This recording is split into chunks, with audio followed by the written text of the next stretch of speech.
예, 여러분 안녕하십니까. 제가 말씀드린 대로 지금부터 요한계시록을 좀 함께 나누려고 합니다. 요한계시록은 신약성경의 맨 마지막 책이고 22장으로 이루어졌죠. 상당히 분량이 많습니다. 제가 요한계시록을 공부하는 이 제목으로 요한계시록을 있는 그대로 읽기라고 제목을 잡은 이유는 요한계시록을 읽을 때 어떤 그 신학적인 편견 없이 1세기의 그 사도 요한의 그 입장에서 1세기의 사도 요한이 그 소아시아 그 속주의 7교회에 편지를 보냈을 때 그때의 그 작은 문맥 그리고 그때의 예수님을 따르는 사람들의 처한 상황 그 문맥에 있는 그대로 그러니까 원저자가 원독자에게 보낸 그대로 한번 읽어보자 라는 의미로 요한계시록 있는 그대로 읽기 이런 제목을 잡아봤어요. 왜냐하면 요한계시록처럼 성경에서 많은 오해를 받는 책이 없습니다. 요한계시록은 함부로 건드려서는 안 돼.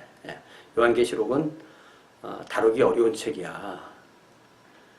이렇게 함으로써 요한계시록을 다루어야 될 목사님들, 요한계시록을 정상적으로 읽어나가야 성도들은 요한계시록을 좀 기피하는 경향이 있고요. 또 정반대로 요한계시록을 자주 다루는 사람들을 보면 주로 이단이거나 주로 좀 분파적이거나 이런 데서도 열심히 다루어 놓는데 그런 데서는 절대적으로 이단에서는 자기들의 교주를 그 이단 어떤 요한계시록에서 예수님을 지칭하는 그곳에 자기 교주를 대체하기 위해서 이 요한계시록을 다룬다든지 하는 그런 경향이 많거든요. 그래서 이것을 바꿔 말하면 요한계시록을 다뤄야 될 사람들은 안 다루고 요한계시록을 다루고 공부하고 읽어나갈 사람들은 안 하고 안 해야 될 사람들은 하고 그렇게 되는 거죠. 그렇게 되다 보면 결국 우리가 책으로 나와 있든 아니면 어떤 설교나 강의로 나와 있던 유튜브 클립으로 나와 있던 간에 우리가 요한계시록에 관한 것을 딱 들으면 최소한 제가 보기에는 10개를 들으면 9개 정도는 이거는 잘못됐다. 이거는 이렇게 봐서는 안 된다. 라는 그런 그 문제점을 제가 느끼게 되는 거예요. 그건 제가 잘났다 이런 뜻이 아니고 제 기본 아이디어는 자신이 가지고 있는 신학적 프레임으로 요한계시록을 보기 때문에 사도 요한이 전하려고 했던 그것을 전하는 것이 아니라 자기가 하고 싶은 말을 요한계시록을 통해서 하게 되는 경향이 많다는 거죠. 근데 그것이 단지 어떤 한 사람이 아니고 거대한 어떤 운동이기 때문에 어떤 신학적인 운동 내지는 어떤 어떤 종파 내지는 어떤 분파 심지어 저는 안 믿는 사람, 믿지 않는 사람이 요한계시록 강의하는 거 봤거든요. 그래서 제가 이제 이 최정인 TV라는 말로 그 제목으로 성경과 교회사와 신학을 이렇게 다루는 그런 유튜버가 되겠다고 생각했던 것 중에 하나가 이 유튜브라는 이 태평양 같은 진짜 온 지구상에 있는 그 바다와 같은 그런 넓은 공간에 참 이렇게 잘못된 것도 많다. 참 위험하다. 이런 생각만 할 것도 아니고 또 아무거나 무비판적으로 받아들이는 것도 아니고 나름대로 제가 생각할 때 이것이 옳다고 생각하는 것을 꾸준하게 하는 사람들이 없으면 결국은 어떻게 될 것인가 하는 그런 생각 때문에 그것을 한탄만 하고 있을 것이 아니라 내가 생각할 때 옳다고 생각하는 분야에 이러한 가르침을 계속 나눌 때 어떤 역할을 할 수 있지 않을까 그런 작은 소망이 있어서 그랬던 것입니다. 예를 들면 이 요한계시록은 아주 상징이 많은 책이잖아요. 상징이 많다 보니까 아주 오해가 많습니다. 오해가 많은데 예를 들자면 뭐 아주 요한계시록에 많이 알려진 것 중에 하나가 666이잖아요. 사실은 666이라기보다는 666인데 이 666이 뭐냐? 666이 뭐냐? 짐승의 인이 뭐냐? 그런데 우리가 짐승의 인에 대해서 굉장히 관심이 많지만 사실은 요한계시록 안에는 짐승의 인, 짐승의 표와 그대로 대조되는 하나님의 인이라는 게 있거든요. 근데 우리가 요한계시록 볼 때 하나님의 인을 강조해야 되지 짐승의 인을 강조할 필요가 없다고요. 그럼 우리가 짐승의 인, 하나님의 인을 그럼 어떻게 이해할 것이냐? 이것은 사도 요한의 요한복음 그리고 요한 1, 2, 3서 요한계시록의 그 문맥 안에서 보는 것이 제일 안전하다고요.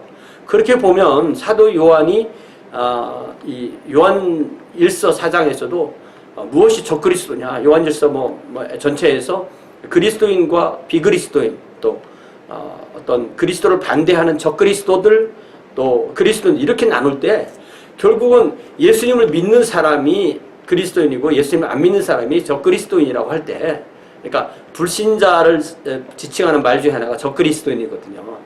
이 그리스도에 반대하는 사람들이니까 그렇게 볼 때 666은 뭐냐? 이 예수님을 아직 안 믿는 사람들을 부르는 말인 거예요. 예수님을 아직 믿지 않는 사람들을 부르었던 상징적 표현이고 하나님의 인을 맞은 사람, 하나님의 표를 맞은 사람은 그렇기 때문에 성령의 인으로 하나님의 부르심을 받아서 예수 그리스도를 믿는 사람인 거죠. 그래서 오늘 제가 이 요한계시록 1장의 서론 부분만 간략하게 다루려고 하는데요. 요한계시록 1장을 우리가 펴보면 이렇게 시작되죠. 예수 그리스도의 계시라. 예수 그리스도의 계시라.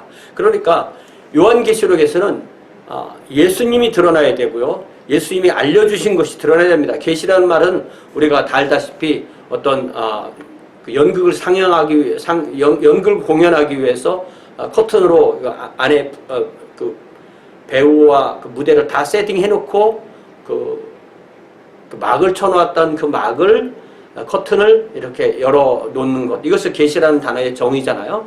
그래서 요한계시를 통해서 하나님께서 알려주시는 건데 그럼 알려주시는 거 뭐냐면 이는 하나님께서 성부께서 예수님에게 주사 반드시 속히 일어날 일들을 그 종들에게 보이시려고 그 천사를 종들 복수죠. 이건 모든 그리스도인입니다. 그리고 그의 천사 그러니까 천사나 사자 안겔로스 이 말은 사실은 같은 의미죠.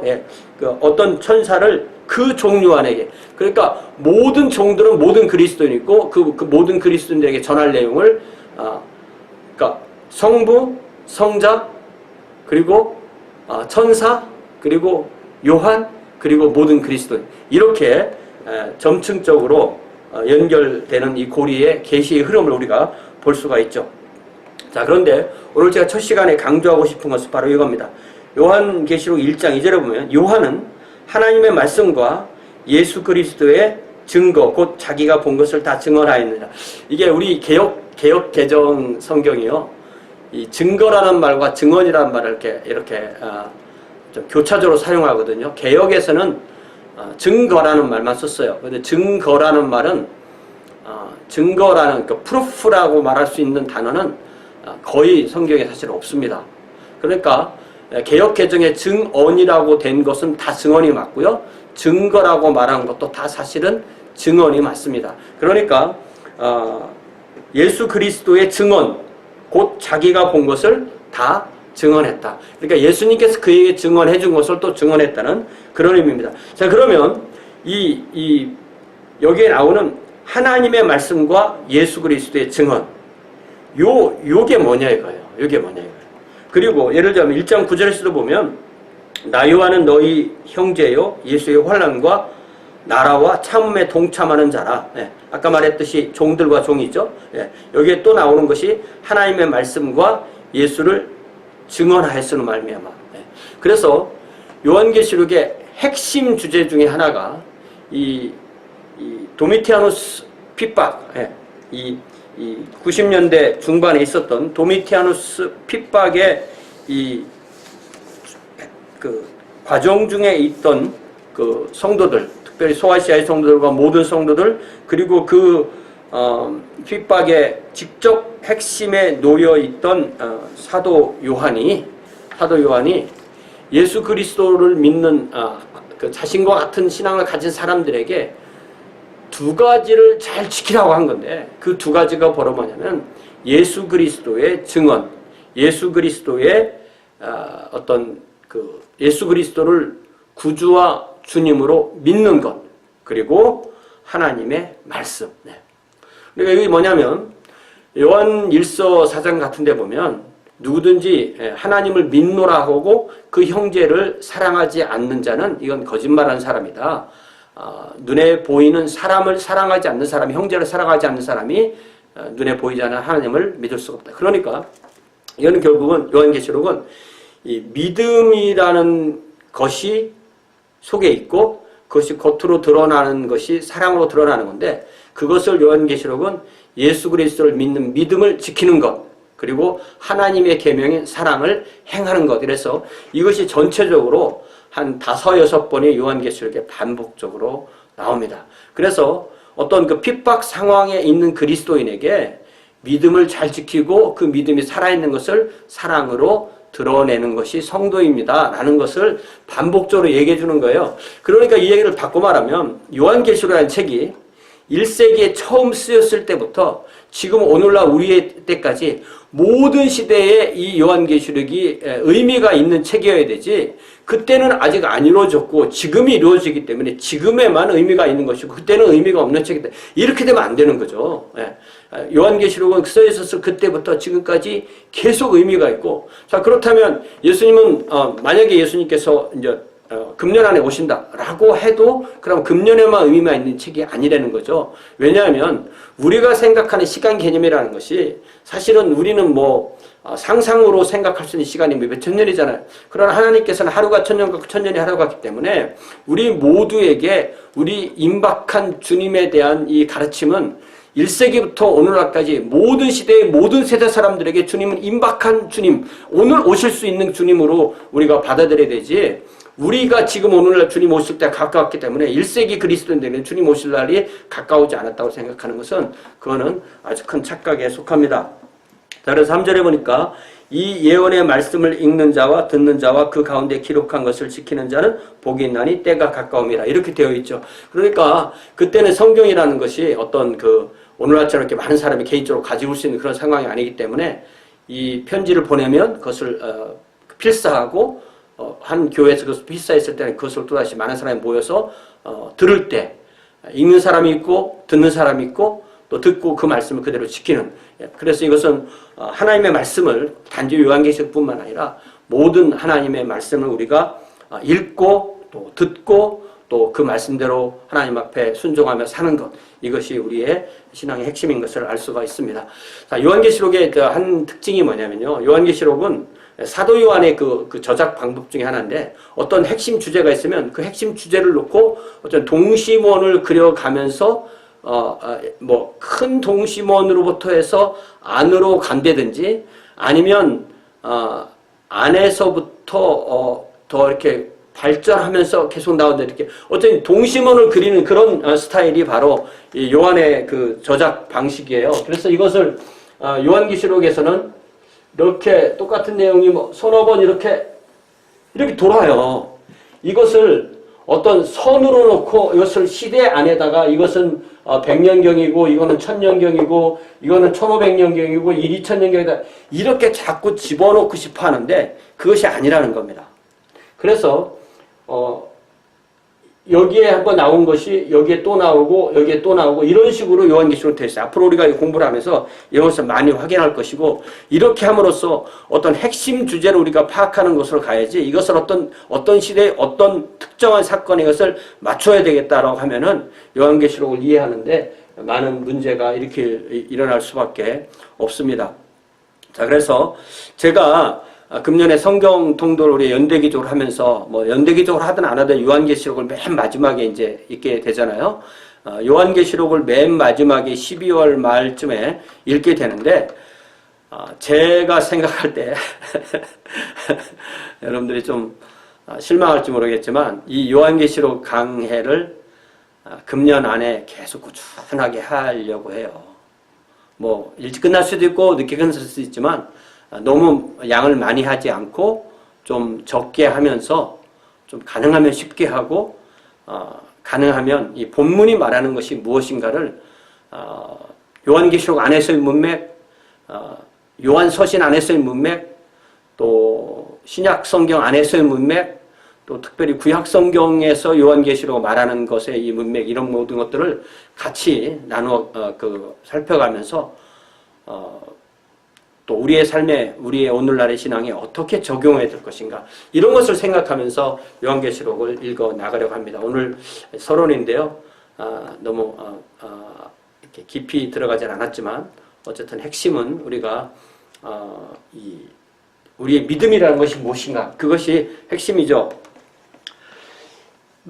예를 들자면 우리가 사도 요한과 야고보와 사도 바울과 얼마나 서로 다를까, 아니면 얼마나 서로 같을까, 이런 생각 좀 해보잖아요. 하나님이 통일성이 하나님이시고 그렇다고 할 때 바울의 특징, 야고보의 특징, 요한의 특징이 있지만 서로 이율배반적이거나 모순돼서는 안 되는 거잖아요.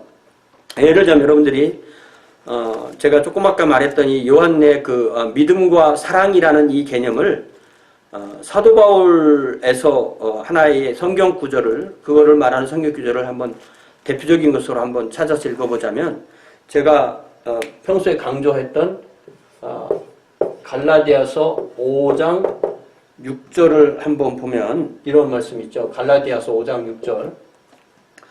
그리스도 예수 안에서는 할례나 무할례나 효력이 없으되. 이 갈라디아 지역에 있는 유대교 회당을 중심으로 사도 바울이 1차 선교행에서 복음을 전해 교회를 세우고, 그래서 그들이 이제 예수 그리스도 안에 들어왔는데, 율법주의자들이 와서 할례를 받아야만 구원을 받는다고 하니까 그것에 대해 대응하는 편지가 갈라디아서였는데, 그리스도 예수 안에서는 그렇기 때문에 할례나 무할례가 아무런 효력이 없다. 할례를 받았어도 아무 문제 없고 안 받아도 아무 문제도 없다. 그러나 예수 그리스도를 대체하는 할례는 그건 안 된다, 이렇게 말씀하면서 그 다음으로 말하는 것이 사랑으로서 역사하는 믿음만 효력이 있다. 사랑으로서 역사하는 믿음, 사랑으로서 역사하는 믿음. The only thing that counts is faith expressing itself through love. 이것을 저는 어떻게 표현하길 좋아하냐면요.